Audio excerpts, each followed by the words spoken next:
তীব্র গরমে জ্বালানি নিতে গিয়ে লাইনে দাঁড়িয়ে প্রাণ গেল যুবকের। ট্রাক উল্টে বন্ধ ঢাকা টাঙ্গাইল মহাসড়ক, তীব্র যানজটে নাকাল হাজারো যাত্রী। রাজশাহীতে বাস চলাচল বন্ধে অচল সড়ক যোগাযোগ, যাত্রী দুর্ভোগ চরমে। শ্রীনগরে সিএনজি পিকআপ মুখোমুখি সংঘর্ষে গর্ভবতী নারীসহ আহত 7। হবিগঞ্জে ভয়াবহ অগ্নিকাণ্ডে 7 দোকান পুড়ে ছাই। রাজশাহী মেডিকেল কলেজ হাসপাতালে ইন্টার্ন চিকিৎসকদের কর্মবিরতি প্রত্যাহার, তদন্ত কমিটি গঠন। আমন্ত্রণ জানাচ্ছি বাংলাদেশ প্রতিদিন সারা দেশে সব খবরে। এতক্ষণ শুনছিলেন শিরোনাম, এবারে বিস্তারিত। রূপায়ণ lake castle, welcome to the land of piece. রাজশাহীর মোহনপুর উপজেলায় ফিলিং স্টেশনে জ্বালানি তেল নিতে গিয়ে প্রখর রোদে হিট স্ট্রোকে আব্দুল আলিম নামে এক বাস ব্যবসায়ীর মৃত্যু হয়েছে। বুধবার বেলা 11:30টার দিকে কেশরহাট ফিলিং স্টেশনে এ মর্মান্তিক ঘটনা ঘটে। নিহত আব্দুল আলিম উপজেলার বাকশৈল গ্রামের নাসির আলীর ছেলে। স্থানীয় সূত্রে জানা গেছে, তিনি ভোর থেকে ফিলিং স্টেশনে ডিজেল নেওয়ার জন্য লাইনে দাঁড়িয়েছিলেন। দীর্ঘ সময় প্রখর রোদে অপেক্ষা করার এক পর্যায়ে হঠাৎ তিনি অসুস্থ হয়ে পড়ে যান। পরে স্থানীয়রা তাকে উদ্ধার করে মোহনপুর উপজেলা স্বাস্থ্য কমপ্লেক্সে নিয়ে গেলে কর্তব্যরত চিকিৎসক তাকে মৃত ঘোষণা করেন। ঘটনার পর এলাকায় শোকের ছায়া নেমে আসে। স্থানীয়রা জানান, তীব্র গরমে দীর্ঘ সময় লাইনে দাঁড়িয়ে থাকায় তিনি হিট স্ট্রোকে আক্রান্ত হয়ে মারা যেতে পারেন। মোহনপুর থানা ভারপ্রাপ্ত কর্মকর্তা মিজানুর রহমান জানান, প্রাথমিকভাবে ধারণা করা হচ্ছে তীব্র গরমে হিট স্ট্রোকের কারণে তার মৃত্যু হয়েছে। বিষয়টি তদন্ত করে দেখা হচ্ছে এবং প্রয়োজনীয় আইনগত ব্যবস্থা প্রক্রিয়াধীন রয়েছে। ঢাকা টাঙ্গাইল মহাসড়কের গাজীপুর অংশে ভোরে একটি সিমেন্ট বোঝাই ট্রাক নিয়ন্ত্রণ হারিয়ে সড়কের উপর উল্টে গেলে দীর্ঘ যানজটের সৃষ্টি হয়। বুধবার ভোর 5টার দিকে কালিয়াকৈর উপজেলার পল্লী বিদ্যুৎ এলাকায় শাহ সিমেন্ট কোম্পানির ওই ট্রাকটি দুর্ঘটনার শিকার হয়। ট্রাকটি সড়কের এক পাশ দখল করে উল্টে পড়ায় গুরুত্বপূর্ণ এই মহাসড়কে যান চলাচল সম্পূর্ণভাবে ব্যাহত হয়। এতে প্রায় 4 কিলোমিটার এলাকা জুড়ে যানজট ছড়িয়ে পড়ে। স্কুল কলেজগামী শিক্ষার্থী, অফিসগামী কর্মজীবী মানুষ এবং দূরপাল্লার যাত্রীরা ঘণ্টার পর ঘণ্টা আটকে থেকে চরম ভোগান্তিতে পড়েন। হবিগঞ্জ জেলার বানিয়াচং উপজেলার বিথুনগল আখড়া বাজারে গভীর রাতে ভয়াবহ অগ্নিকাণ্ডে অন্তত 7টি ব্যবসা প্রতিষ্ঠান সম্পূর্ণভাবে পুড়ে গেছে।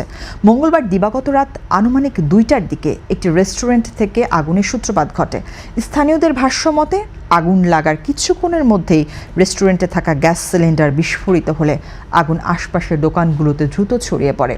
এতে 3টি মুদি দোকান, একটি ইলেকট্রনিক্স দোকান সহ মোট 7টি প্রতিষ্ঠান পুড়ে ছাই হয়ে যায়।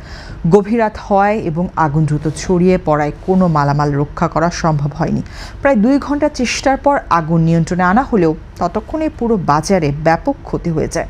প্রাথমিকভাবে ক্ষতির পরিমাণ প্রায় 80 লাখ টাকা বলে ধারণা করা হচ্ছে। মুন্সিগঞ্জের শ্রীনগরে সিএনজি অটোরিকশা ও একটি কলাবাহী পিকআপের মুখোমুখি সংঘর্ষে 7 জন আহত হয়েছেন। বুধবার সকাল 8:30টার দিকে শ্রীনগর মুন্সিগঞ্জ সড়কের আটপাড়া এলাকায় তন্তর অভিযোগ কেন্দ্রের পাশে এই দুর্ঘটনা ঘটে। আহতদের মধ্যে 5 জন পুরুষ ও 2 জন নারী ছিলেন, যারা সবাই সিএনজি যাত্রী ছিলেন। স্থানীয় ফায়ার সার্ভিস ঘটনাস্থলে পৌঁছে আহতদের উদ্ধার করে শ্রীনগর উপজেলা স্বাস্থ্য কমপ্লেক্সে পাঠায়। তাদের মধ্যে একজন গর্ভবতী নারীর অবস্থা গুরুতর হওয়ায় তাকে উন্নত চিকিৎসার জন্য ঢাকায় স্থানান্তর করা হয়েছে। দুর্ঘটনার পর স্থানীয়রা পিকআপ চালককে আটক করে পুলিশে সোপর্দ করে। প্রাথমিকভাবে জানা গেছে, সিএনজিটি বরিশালের উদ্দেশ্যে যাত্রা করেছিল। বাস মালিকদের অভ্যন্তরীণ দ্বন্দ্বের জেরে রাজশাহী থেকে দূরপাল্লার বাস চলাচল দ্বিতীয় দিনের মতো বন্ধ রয়েছে। গতকাল সকাল থেকে শুরু হওয়া এই অচল অবস্থার ফলে রাজশাহীর কেন্দ্রীয় বাস টার্মিনাল সহ বিভিন্ন কাউন্টারে শত শত যাত্রী এসে ফিরে যাচ্ছেন। শুধু রাজশাহী, নওগাঁ ও রাজশাহী চাঁপাইনবাবগঞ্জ রুটে বাস চলাচল স্বাভাবিক থাকলেও ঢাকা সহ অন্যান্য জেলার সঙ্গে সড়ক যোগাযোগ কার্যত বন্ধ হয়ে গেছে। যাত্রীরা ঘণ্টার পর ঘণ্টা অপেক্ষা করেও কোনো বাস না পেয়ে বাধ্য হয়ে অতিরিক্ত ভাড়া দিয়ে বিকল্প যানবাহনে গন্তব্যে যাচ্ছেন অথবা বাড়ি ফিরে যাচ্ছেন। অনেক যাত্রী পরিবারসহ চরম ভোগান্তিতে পড়েছেন। পরিস্থিতির সমাধানে প্রশাসনের সঙ্গে আলোচনা চললেও এখনও সুনির্দিষ্ট সমাধান আসেনি। গাজীপুরের কালিয়াকৈরে র্যাবের অভিযানে বিপুল পরিমাণ গাঁজা উদ্ধার ও 2 মাদক কারবারিকে গ্রেপ্তার করা হয়েছে। মঙ্গলবার রাতে ঢাকা টাঙ্গাইল মহাসড়কের খাড়াঝোড়া এলাকায় একটি হোটেলে অভিযান চালিয়ে তাদের আটক করা হয়। গ্রেপ্তাররা হলেন দাদন মিয়া ও শিহাবুদ্দিন। র্যাব জানায় প্রাথমিকভাবে হোটেল থেকে অল্প পরিমাণ মাদক উদ্ধার করা হলেও পরে তাদের দেওয়া তথ্যের ভিত্তিতে হরিতকিতলা এলাকার একটি ভাড়া বাসা থেকে প্লাস্টিকের বস্তায় রাখা প্রায় 70 কেজি 700 গ্রাম গাঁজা উদ্ধার করা হয়, যার বাজার মূল্য প্রায় 21 লাখ টাকা। বুধবার সকালে উদ্ধারকৃত মাদকসহ আসামিদের কালিয়াকৈর থানা পুলিশের কাছে হস্তান্তর করা হয়। এই ঘটনায় মাদকদ্রব্য নিয়ন্ত্রণ আইনে মামলা দায়ের করা হয়েছে এবং তাদের গাজীপুর জেল হাজতে পাঠানো হয়েছে। রাজশাহী মেডিকেল কলেজ হাসপাতালের ইন্টার্ন চিকিৎসকরা 24 ঘন্টা পর তাদের কর্মবিরতি প্রত্যাহার করেছেন।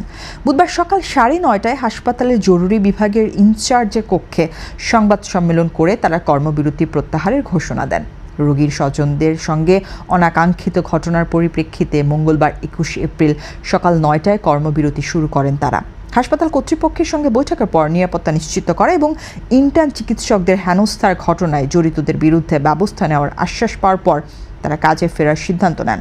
হাসপাতাল কর্তৃপক্ষ জানিয়েছে ঘটনার তদন্তে 3 সদস্যের একটি কমিটি গঠন করা হয়েছে। দ্রুত সময়ের মধ্যে তদন্ত প্রতিবেদন জমা দেওয়া হবে এবং সেই অনুযায়ী পরবর্তী ব্যবস্থা নেওয়া হবে। মেহেরপুরে গণমাধ্যমের অপসাংবাদিকতা প্রতিরোধ এবং বস্তুনিষ্ঠ সংবাদ পরিবেশনের উপর সেমিনার ও কর্মশালা অনুষ্ঠিত হয়েছে। বুধবার সকালে বাংলাদেশ প্রেস কাউন্সিলের আয়োজনে এবং জেলা প্রশাসনের সহযোগিতায় মেহেরপুর সার্কিট হাউসে এই আয়োজন করা হয়। কর্মশালায় সভাপতিত্ব করেন অতিরিক্ত জেলা প্রশাসক তাজওয়ার আকরাম সাকাপি ইবনে সাজ্জাদ। প্রধান অতিথি হিসেবে উপস্থিত ছিলেন বাংলাদেশ প্রেস কাউন্সিলের চেয়ারম্যান বিচারপতি AKM আব্দুল হাকিম। বক্তারা বলেন, তথ্য প্রযুক্তির এই যুগে সংবাদ দ্রুত ছড়ালেও যাচাই বাছাই ছাড়া তথ্য প্রকাশ করলে গণমাধ্যমের বিশ্বাসযোগ্যতা ক্ষতিগ্রস্ত হয়। কর্মশালায় জেলার বিভিন্ন প্রিন্ট ও ইলেকট্রনিক মিডিয়ার প্রায় 40 জন সাংবাদিক অংশ নেন এবং শেষে তাদের মাঝে সনদ বিতরণ করা হয়। নারায়ণগঞ্জে দালাল বিরোধী যৌথ অভিযানে 4 জনকে আটক করে বিভিন্ন মেয়াদে সাজা দিয়েছেন ভ্রাম্যমাণ আদালত। বুধবার দুপুরে শহরের খানপুর 300 শয্যা বিশিষ্ট হাসপাতালে র্যাব ও জেলা প্রশাসনের যৌথ উদ্যোগে এই অভিযান পরিচালিত হয়। অভিযানে মোজাম্মেল হক বাদলকে 14 দিন এবং আম্বিয়া ও রাসেলকে 7 দিন করে কারাদণ্ড দেওয়া হয়। এছাড়া আব্দুল মান্নানকে 1000 টাকা অর্থদণ্ড করা হয়েছে। নির্বাহী ম্যাজিস্ট্রেট জানান, আটকরা রোগীদের কাছ থেকে অর্থ নিয়ে চিকিৎসার সিরিয়াল পরিবর্তন সহ বিভিন্ন প্রতারণামূলক কাজ করত। হাসপাতালগুলোতে দালালদের দৌরাত্ম্য রোধে এ ধরনের অভিযান অব্যাহত থাকবে। যশোরে একটি কৌশলী মাদক পাচার চেষ্টা ব্যর্থ করেছে পুলিশ। কাঁঠালের ভেতরে লুকিয়ে ঢাকায় নেওয়ার সময় 40 বোতল কাশি সিরাপ সহ আব্দুর রাজ্জাক নামে এক ব্যক্তিকে আটক করা হয়েছে। বুধবার ভোরে চৌগাছা উপজেলার সিংহঝুলি এলাকায় ফিলিং স্টেশনের সামনে থেকে তাকে আটক করা হয়। পুলিশ জানায়, আটক আব্দুর রাজ্জাক কাঁঠালের ভেতরে উইনসারেক্স নামের কাশির সিরাপ লুকিয়ে ঢাকায় বিক্রির উদ্দেশ্যে নিয়ে যাচ্ছিলেন। গোপন সংবাদের ভিত্তিতে অভিযান চালিয়ে তাকে আটক করা হয় এবং পরে কাঁঠাল কেটে সিরাপগুলো উদ্ধার করা হয়। আটক আব্দুর রাজ্জাক চৌগাছা উপজেলার সিংহঝুলি গ্রামের মৃত ওম আলী খাঁর ছেলে। পুলিশ জানিয়েছে, এই ঘটনায় তার বিরুদ্ধে আইনগত ব্যবস্থা নেওয়া হচ্ছে। দর্শক, এ ছিল এখনকার মতো সংবাদ। এতক্ষণ সঙ্গে থাকার জন্য অসংখ্য ধন্যবাদ। পরবর্তী বুলেটিন দেখতে চোখ রাখুন বাংলাদেশ প্রতিদিনের ফেসবুক পেজ ও ইউটিউব চ্যানেলে।